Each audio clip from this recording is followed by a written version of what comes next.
E agora? Agora tá gravando. Então, pessoal, só para vocês saberem que a gente tem aqui um grupo também que acompanha, que estuda aqui ao vivo, né, com a gente. E nós estamos aqui nos bastidores, né, batendo um papo aqui entre nós aqui sobre essa questão política aí que tá, né, que apareceu. Eu estava falando o seguinte: do ponto de vista legal, judicial, técnico, a situação é essa. Dhritarashtra finalmente assumiu o trono que já era dele, legitimamente falando. Entendeu? Veja bem, olha Mas só. aí os filhos de Pando não quiseram aceitar isso. Não, os filhos de Pando não sabiam de nada Então, da por que confusão. O filho de Dhritarashtra, porque os filhos de Pando, os Pandavas e o Yudhishthira, eles estavam sendo treinados para já assumirem o reino. Ah, então o filho de... Todos os filhos juntos? Não, e o Yudhishthira ia ser o rei. Os outros seriam os príncipes reais, próximos herdeiros, no caso. Fala. O filho do que era cego se questionou com Sim, isso. ele questionou, ele levantou a questão, porque veja bem, olha só. Ele chegou ao seguinte: imagina que você é meu pai, você é Dhritarashtra. Eu vou falar: meu pai, escuta, você originalmente era para ser o rei. Você não foi o rei por quê? Quis o destino que você ficasse cego, você nasceu cego. Sim. Então você não pôde reinar. O reino passou para o meu tio, que é o seu irmão Pando, mas ele morreu. O reino então voltou para você, que já era o herdeiro legítimo. E você deu conta de administrar o reino mesmo cego. Então significa que você foi capaz de administrar. Então o seu direito legítimo retornou para você. Isso é um arranjo do destino. Isso é um arranjo do karma, do destino. O que é do homem, o bicho não come. O que era seu voltou para você. Então é seu de direito o trono. Você está com o controle, o comando, você está administrando tudo. Então ninguém pode dizer que você, pelo simples fato de ser cego, não é capaz de ser um rei. Quem pode dizer que você não é capaz de ser um rei, já que você está reinando, mesmo cego? O que era seu de direito, voltou para você de direito, meu pai. Eu acho que faz sentido essa colocação. Sim. Agora, eu sou o seu filho. Então, quem é o legítimo herdeiro, o sucessor desse trono? Os meus primos ou eu? Dhritarashtra tinha um argumento muito forte. Sim. Só que até então, né, os que Tanto estavam é, sendo treinados não estavam sabendo. tanto é que na batalha uma grande quantidade de reis ficaram do lado de Dhritarashtra. Legitimamente falando. Uhum. E do lado dos Pandavas ficaram os soldados de Krishna. Os soldados do reino, os reinos, digamos, da união, do império, ficaram todos do lado de Dhritarashtra. Porque ele estava com um argumento legal, político, consistente. Sim. Uma coisa da sociedade, né? Uma coisa legal, porque, veja bem, Dhritarashtra assumiu. Ele reassumiu. Era dele por direito, por nascimento, que ele era mais velho. Problema técnico, cegueira, não pôde assumir. Passou para o irmão mais novo, faleceu. O direito legítimo foi reassumido por Dhritarashtra, que estava dando conta do recado. Então, automaticamente, continua a linha de sucessão discipular. O próximo herdeiro deveria ser Duryodhana. Só que estava sendo feito o arranjo para que os filhos de Pando assumissem o trono. Por quê? Porque eles apresentavam características humanas, nobreza, caráter, superioridade, eles eram mais atrativos. Os Pandos? Eles tinham espíritos mais védicos, eles eram mais heróicos, mais nobres, mais belos. Do ponto de vista do charme existencial, eles eram os Pandavas. Entende? Uhum. E eles eram primos de Krishna, parentes de Krishna. Eles estavam sempre associados com Krishna. Então eles recebiam a Shakti de Krishna. Então eles eram atrativos. E isso despertou o quê? A inveja de Duryodhana. Porque Duryodhana já estava se sentindo prejudicado. Legalmente falando. Uhum. E além do mais, todos os olhares iam para eles, para os Pandavas, que se destacavam nas artes militares, nos jogos, que se destacavam no encanto pessoal, na influência, nos relacionamentos, na graciosidade, eles eram os queridinhos do reino. Entendi. E Duryodhana, cada vez mais, assim, ele foi desenvolvendo o quê pelos Pandavas? Um certo Uma inveja. ciúmes, meio que uma raiva. sei Uma lá. coisa humana, É. bem humana. Humano, né? É a insustentável leveza do ser humano. Uhum. Entendeu? Você já ouviu falar nisso?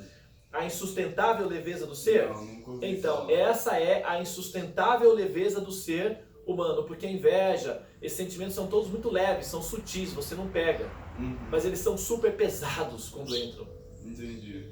entendeu? Por isso é a insustentável leveza do ser humano. Uhum. E foi isso que aconteceu com Dhritarashtra, Duryodhana. Ele ficou pesado, tamásico, ele ficou tamaguna. Tá maluco. Aquele tamaguna. Sim. Então ele ficou tamaguna. E nessa tamaguna, nessa situação tamásica, ele começou a conjecturar uma forma de tomar o trono, de assumir o trono. E ele falou então para o pai, olha meu pai, só... E o pai começou a concordar, realmente faz sentido, você é o legítimo. Porque o argumento era válido. É, lógico. Então ele não é que ele simplesmente foi assim, né? Ele não falou isso, assim, como posso dizer? Ele tem o direito dele. Ele estava falando no direito dele. Ele tava falando no direito dele. Ele estava falando no direito dele, exatamente.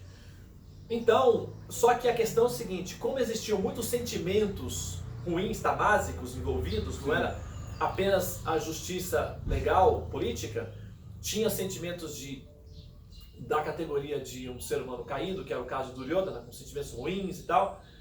Então eles planejaram, eles começaram, o Duryodhana conjecturou a solução final, a solução Hitler, que é exterminar todos exterminar os todos os Pandavas. Ah, Foi a solução Hitler. Então ele tinha no coração dele um certo, ele tinha lá um Hitler dentro dele. dentro dele.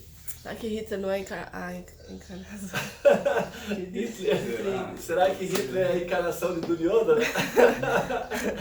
O malvadinho levado a exterminar a humanidade toda.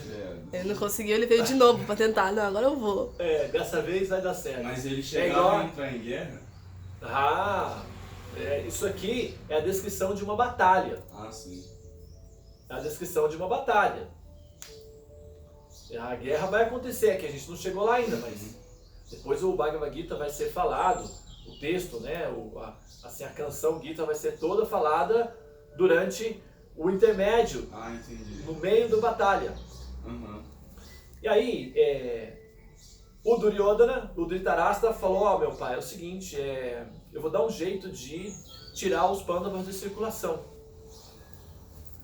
O Dhritarashtra simplesmente consentiu.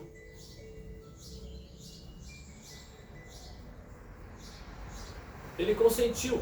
Uhum. Deu carta verde para o filho fazer como ele achasse melhor. E foi aí que subiu, né? Na cabeça. Só que o Dhritarashtra, como ele era cego, Hum. então ele ele fingiu que não sabia o que ia acontecer. Nossa. O Duryodhana, né, que planejou tudo pelos bastidores, porque quem tinha esse ódio não era Dhritarashtra, era Duryodhana. Dhritarashtra não tinha esse ódio dos sobrinhos dele. Quem tinha esse ódio era o Duryodhana. Então, a solução final, que seria matar os Pandavas, não partiu da mente de Dhritarashtra, e nem Dhritarashtra tem assim, indicações de que ele sabia dos planos do filho. Ele simplesmente sabia que os Ele filhos... tava fazendo tudo por trás. Exatamente. O Dhritarashtra informou o pai que ele ia fazer um arranjo para banir os Pandavas do reino. Entendeu? E ele conseguiu banir legalmente. Antes ele tentou matar mesmo. Depois a gente vai falar sobre isso. Mas depois, através de um jogo de dados, o Duryodhana venceu.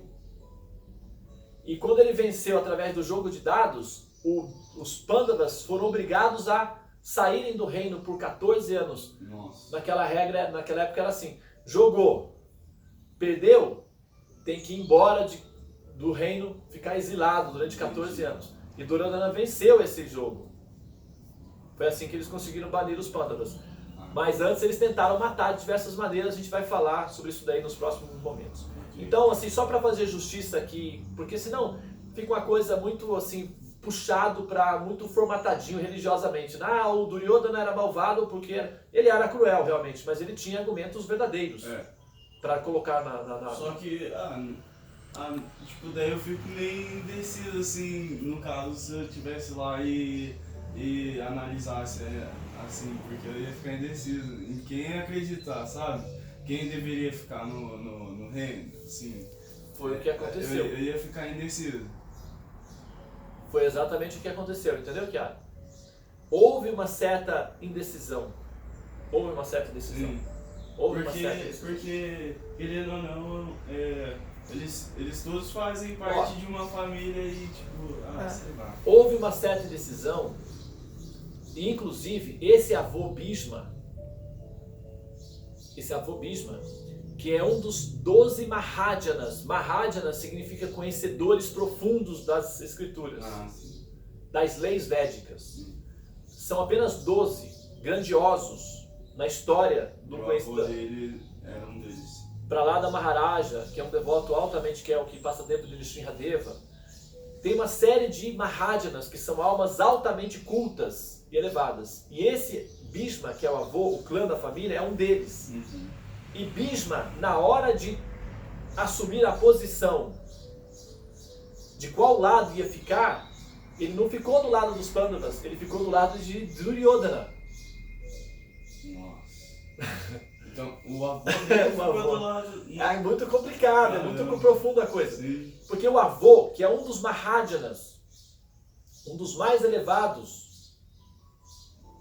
em termos de conhecimento e cultura védica, na hora de tomar a própria decisão em qual dos dois lados eu vou tomar, qual partido eu vou tomar, qual foi a decisão dele?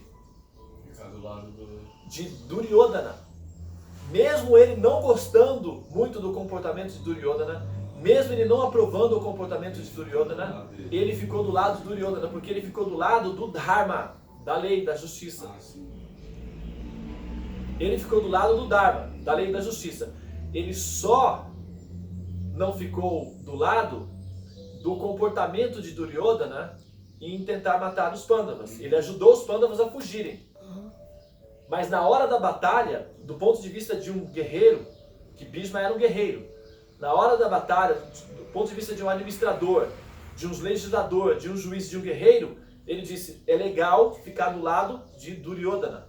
Porque ele está dentro legalmente da lei. falando, ele está dentro da lei. Eu não aprovo o comportamento interno, a psicologia dele. É uma coisa diferente. Eu não gostar de um administrador é uma coisa. Agora, eu não seguir as leis do Estado é outra. É verdade. Então essa foi a posição de Bhishma.